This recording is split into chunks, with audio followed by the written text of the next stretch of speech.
Hi again, Dr. Greg Oliver.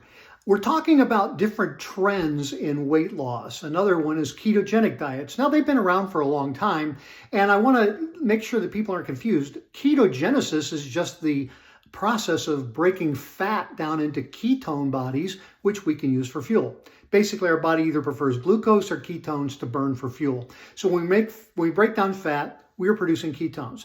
Ketogenic diets are just diets that are a little more aggressive, lower the calories even more, lower the carbohydrates and sugars even more, and get us into that fat burning process a little bit more aggressively. So there have been all kinds, the Atkins diet, Paleo diet, a lot of ketogenic diets out there.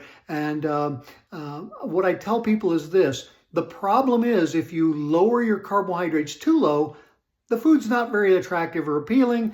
Some of the foods can be, and you got to work at it to get them. It's a difficult diet to sustain. If you cut your carbohydrates too much and then get off the dietary program and go back to high carbohydrate diet, you will gain weight very, very rapidly. So it's critically important that if you're going to go on a ketogenic diet, again, consistency and long-term is what you want to do. You need to find the amount of carbohydrates and caloric balance that works for you.